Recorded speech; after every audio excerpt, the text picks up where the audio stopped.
Hi, Lisby കിച്ചണിലേക്ക് എല്ലാവർക്കും സ്വാഗതം.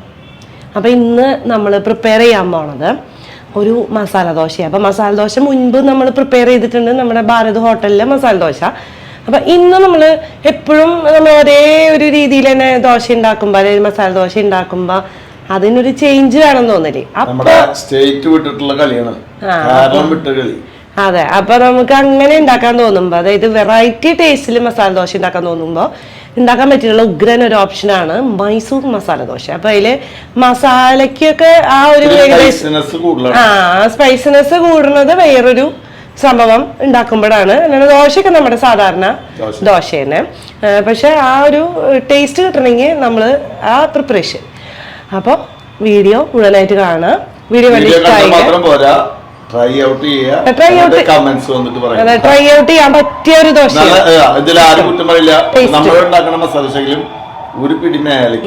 ഇപ്പൊ എപ്പോഴും ഇവര് പറയുന്നുണ്ട് ഉണ്ടാക്കി തരാൻ, അതായത് വീട്ടിലെപ്പോഴും പറയാ വീണ്ടും വീണ്ടും ഉണ്ടാക്കി തരുമോ എന്ന് ചോദിക്കുന്ന അപ്പൊ സബ്സ്ക്രൈബ് ചെയ്യാത്തവരുണ്ടെങ്കിൽ എന്തായാലും സബ്സ്ക്രൈബ് ചെയ്യാം. നമ്മുടെ മസാല ദോശക്കുള്ള മാവ് ഇവിടെ കറക്റ്റ് വെള്ളമൊക്കെ പാകാക്കി സെറ്റാക്കി വെച്ചിട്ടുണ്ട് കേട്ടോ. നമ്മുടെ മൈസൂർ മസാല ദോശയുടെ ആ ഒരു ഇതുണ്ടല്ലോ, ഉള്ളിൽ നമ്മൾ ഫില്ല് ചെയ്യണ ഒരു പൊട്ടറ്റോൻ്റെ മിക്സ്ചർ, അത് ചെറിയൊരു വ്യത്യാസം നമ്മൾ സാധാരണ മസാല ദോശയെന്ന്. അപ്പം അത് നമുക്ക് ആദ്യം തയ്യാറാക്കാം. ഉരുളക്കിഴങ്ങ് ഞാൻ പൊടിച്ച് വെച്ചിട്ടുണ്ട് കേട്ടോ. ഉരുളക്കിഴങ്ങിൽ മാഷ് ചെയ്ത് വെച്ചിട്ടുണ്ട്. അതിൽ ഞാനൊരു ക്യാരറ്റും കൂടി ഇട്ടിട്ടുണ്ട്. നമുക്ക് ആദ്യം തന്നെ ഒരു പാനിലേക്ക് കുറച്ച് ഓയിൽ ചേർത്ത് കൊടുക്കാം. ഓയിൽ ചൂടായി വന്നു കഴിഞ്ഞാൽ കടുക്, അതിനൊപ്പം തന്നെ കുറച്ച് ഉഴുന്നും ചെറിയ ജീരകവും. അത് പൊട്ടി വരുന്നതോടുകൂടി നമുക്ക് സവാള, കുറച്ച് പച്ചമുളക്,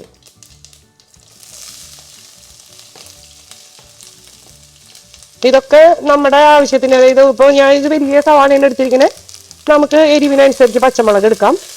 ജസ്റ്റ് ഒന്ന് വഴക്കാം.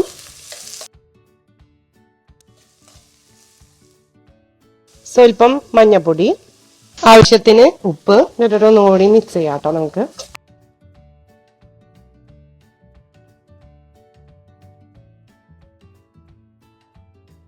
ഇത് പൊട്ടറ്റോം ക്യാരറ്റും കൂടിയിട്ട് മാഷ് ചെയ്ത് വെച്ചു.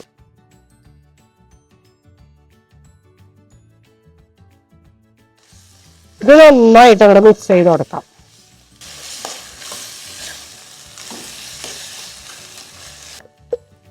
ഇതിലേക്ക് ഒരു ചെറിയ ടീസ്പൂൺ നെയ്യ്,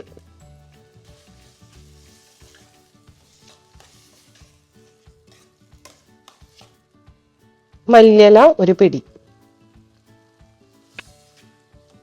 നമ്മുടെ മൈസൂർ മസാല ദോശയുടെ ഫില്ലിങ് റെഡി ആയി കഴിഞ്ഞു. ഇനി നമുക്കൊരു പേസ്റ്റ് ഉണ്ടാക്കണം. അപ്പൊ ആ ഒരു പേസ്റ്റ് ഉണ്ടാക്കാൻ വേണ്ടിയിട്ട് നമുക്ക് വറ്റൽമുളക് വേണം. വറ്റൽമുളക് അല്ലെങ്കിൽ എരിവ് അധികം വേണ്ടാന്ന്, ശരിക്കും അതിനൊരു എരിവുണ്ടാവും, കൂടുതൽ എരിവാണ് ആ മൈസൂർ മസാല ദോശ എന്ന് പറഞ്ഞാൽ. അപ്പം ഞാൻ സാധാരണ വറ്റൽമുളക് അല്ലെങ്കിൽ പിരിയമുളക് എടുക്കാം. പിന്നെ നമുക്ക് വെളുത്തുള്ളി, 3 വലിയ വെളുത്തുള്ളിയാണ്. ഇത് പുളിയാണ് കേട്ടോ, പുളിയുടെ പേസ്റ്റ്. അതൊക്കെ നമ്മുടെ ആ ഒരു ഇഷ്ടത്തിന്, പുളിയുടെ ആ ഒരു ഇതനുസരിച്ച് നമുക്ക് എടുക്കാൻ പറ്റും. പിന്നെ കുറച്ച് മഞ്ഞൾപ്പൊടി, ആവശ്യത്തിന് ഉപ്പ്, പിന്നെ വേണ്ടത് കുറച്ച് മല്ലിയില്ലേ, കൊത്തമല്ലി, അത്, ചെറിയ ജീരകം. ഇതാണ് കേട്ടോ, ഈ ഒരു ജീരകത്തിൻ്റെയും ഇതിൻ്റെയൊക്കെ ടേസ്റ്റാണ് ഈ ഒരു മസാല ദോശയുടെ ആ ഒരു ടേസ്റ്റ്. പിന്നെ ഇത് പൊട്ടുകടല. ഇതൊക്കെ കൂടി ഇട്ടിട്ട് നമുക്ക് കുറച്ച് വെള്ളം ചേർത്തിട്ട് ഒരു നല്ല പേസ്റ്റ് ആക്കിയിട്ട് അരച്ചെടുക്കാം.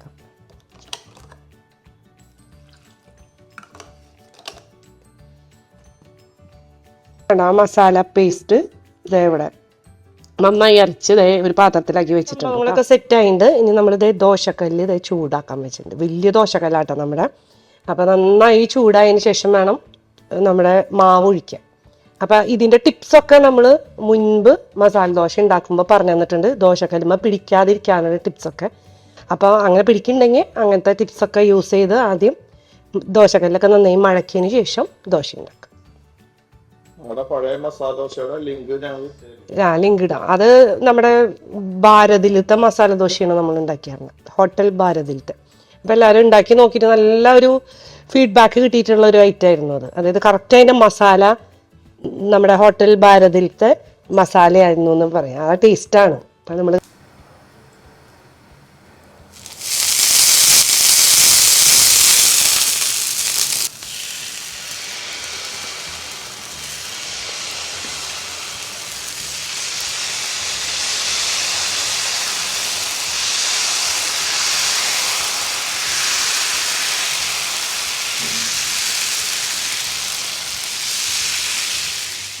ദോശ ചുടുമ്പോൾ നമ്മൾ സാധാരണ നെയ്യോ എണ്ണയോ ഏതാ വെച്ചാൽ അത് ഇഷ്ടത്തിന് നമുക്ക് ഇട്ട് ചുട്ടെടുക്കാം കേട്ടോ.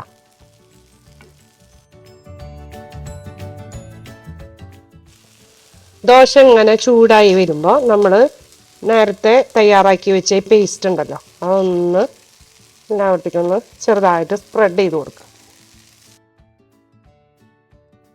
ഇനി നമുക്ക് മസാല ഇട്ട് കൊടുക്കാം കേട്ടോ.